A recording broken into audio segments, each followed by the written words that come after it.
चेतन की बात को वीर सिंह बड़ी गहराई से सुन रहा था। जब उसकी बात खत्म हुई तब वीर सिंह बोला, बात तो तुम बिल्कुल सही कर रहे हो। आखिर कैसे एक भूतनी मंदिर के भीतर जा सकती है?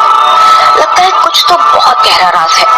इतना सुनकर चेतन ने उस किताब की तरफ इशारा करते हुए पूछा, तुम इस किताब की भाषा पूरी तरह समझ लेते हो क्या?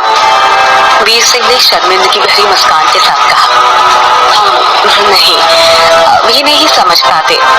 तुम चिंता मत करो, मैं समझ लूंगा। बाबा को मुझ पर भरोसा ही होगा, तब तो ये किताब मुझे दी है ना। और वैसे भी मैंने कई लोगों की जान इसी किताब के सहारे ही तो बचाई है। लोग यूं ही हमारे पास नहीं आते, हमें भी कुछ बात तो जरूर है।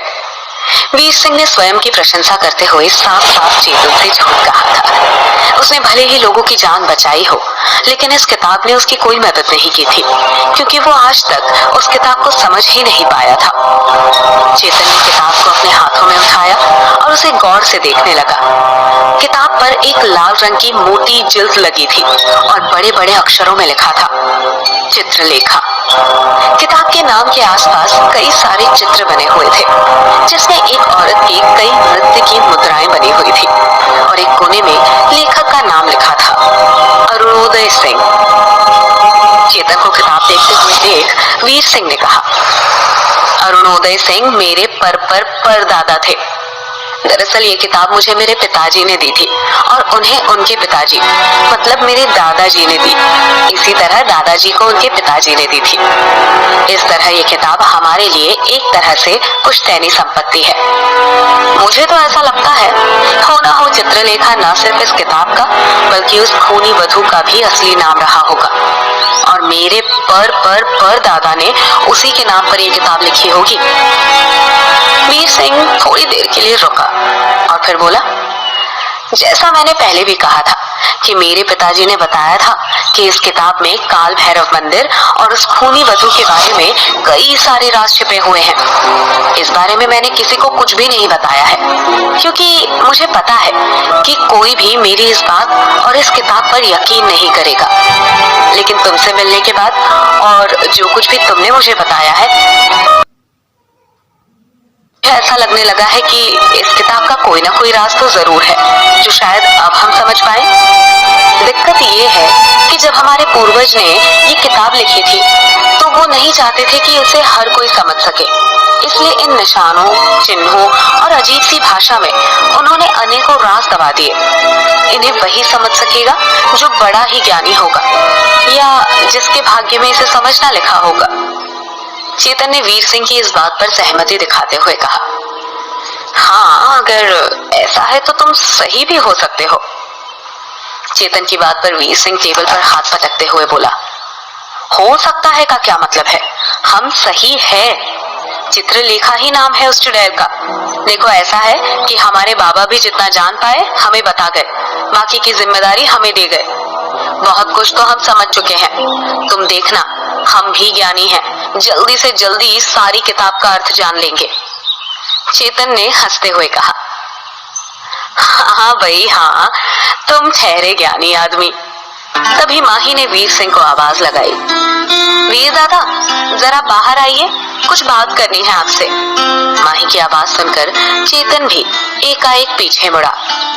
सुबह की बात को लेकर उसके चेहरे पर शर्मिंदगी भरी मुस्कान थी। वही माही ने उसे गुस्से से देखते हुए मुंह बना लिया। माही के बुलाने पर वीर सिंह उठकर बाहर चला गया। वीर सिंह के जाने के बाद चेतन उस किताब को गौर से देखने लगा। चेतन ने किताब के पन्ने पलटे और उसमें बने चित्रों को देखने लगा। किताब के हर पन्ने पर कई सारे चित्र और आकृतियां बनी हुई थी। चेतन ने कुछ पन्ने पलटे ही थे कि उसे एक आकृति दिखाई पड़ी, जिसे देख चेतन की आंखें फटी की फटी रह गई। उसे समझ नहीं आ रहा था कि आखिर ऐसा कैसे हो सकता है। असल में ये चित्र दिखने में जुड़े हुए दो हुक के ऊपर एक चक्र की तरह था। ठीक इसी तरह का चिन्ह चेतन के सीने पर जन्म से है। उसने खुद से कहा, मेरे सीने पर बना बर्थमार्क इस किताब में कैसे? चेतन इसी सोच में उलझा हुआ था कि वीर सिंह लौट आया। चेतन को परेशान पाकर उसने चेतन से पूछा, क्या हुआ दोस्त, कुछ परेशान लग रहे हो? चेतन अपनी कुर्सी से उठ खड़ा हुआ और कमरे में निशान को जानते हो जो कि इस बुक में बना हुआ है? वीर सिंह ने हल्की सी स्माइल के साथ कहा। सच कहे तो हमें भी इस निशान के बारे में ज्यादा कुछ नहीं पता है। हो सकता है ये निशान किसी तरह का संकेत हो। ऐसा भी हो सकता है काल भैरव मंदिर से इसका संबंध हो। फिलहाल तो मैं कुछ नहीं बता सकता, लेकिन हम जैसे ही बुक के बारे में जानने लगेंगे तो कहीं ना कहीं इस निशान के बारे में भी जान ही जाएंगे। वीर सिंह ने कहते हुए चेतन से प्रश्न किया, पर तुम इस निशान को लेकर इतने चिंतित क्यों हो? आखिर बात क्या है? चेतन ने बिना कुछ कहे ही जल्दी से उस कमरे का दरवाजा लगा लिया और अपनी शर्ट की कुछ बटनें खोल दी और अपने सीने पर बने बर्थ मार्क की तरफ इशारा किया। वीर सिंह चेतन के सीने पर बने निशान को देखकर भौंचक्का रह गया। ये निशान हूबहू इस किताब पर बने निशान की तरह ही था।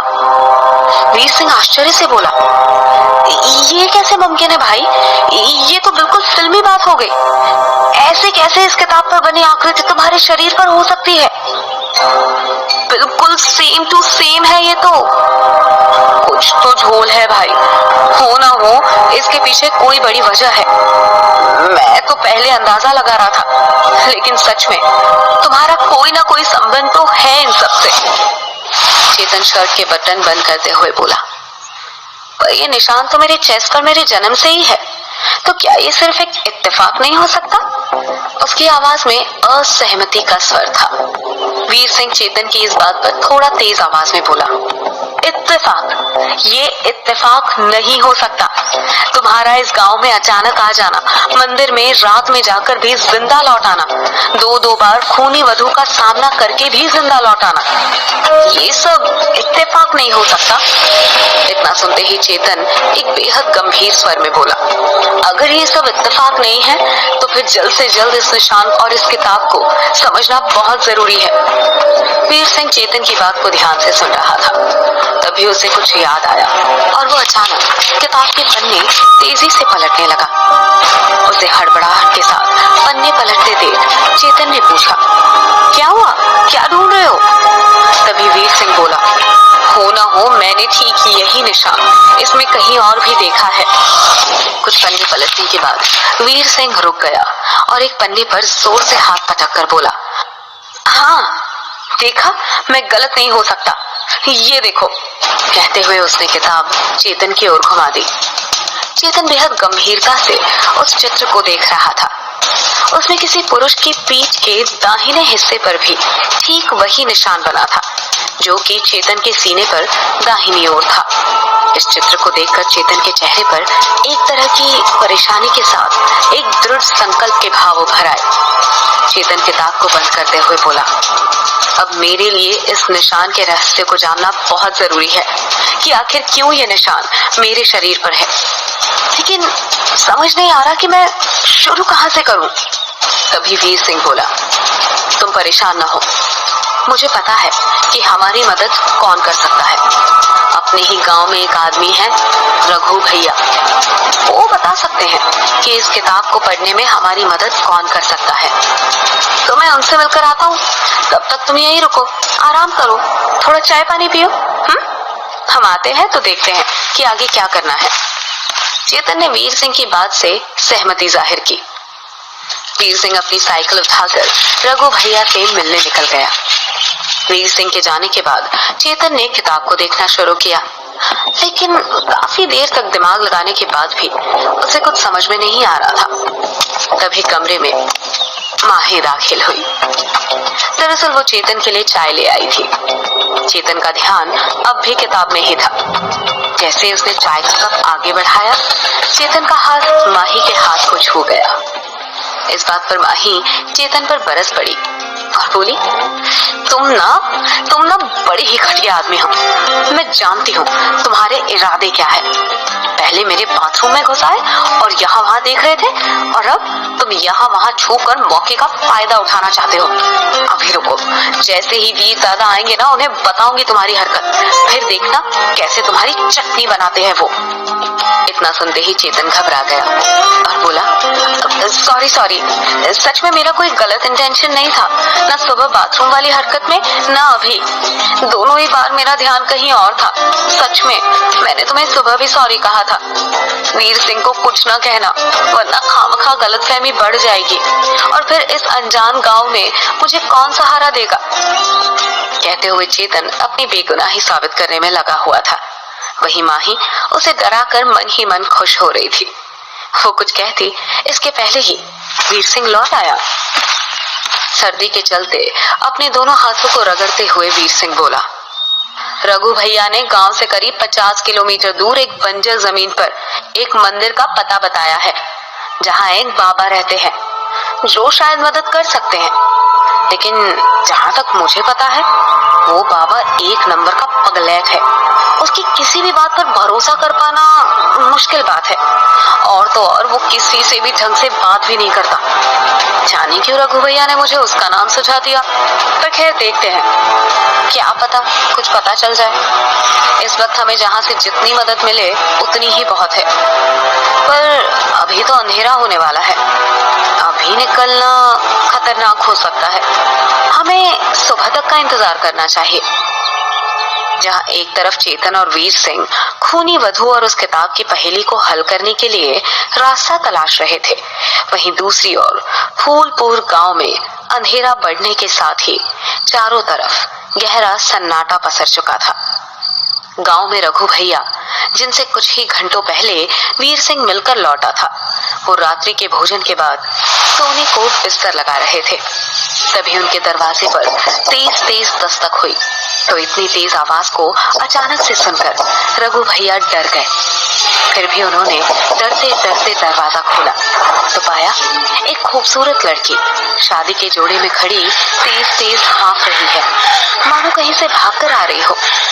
उसके लाल जोड़े को देख रघु घबरा गया और आधा दरवाजा बंद करते हुए बोला, कौन हो तुम? यहाँ क्यों आई हो और क्या चाहिए?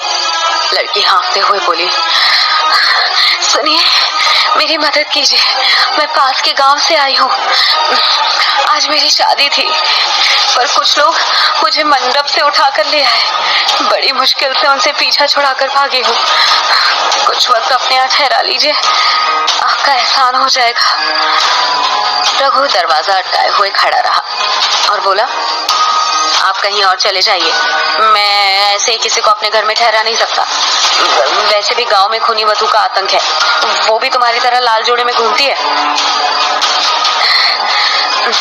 नहीं नहीं, मैं कोई भूतनी नहीं, कृपया मेरी मदद कर दीजिए, कुछ ही समय की बात है, मैं चली जाऊंगी। कहते हुए उस लड़की ने रघु की तरफ थोड़ी अजीब सी नजरों से देखा और तभी उसकी आंखें पल भर को चमकने लगी।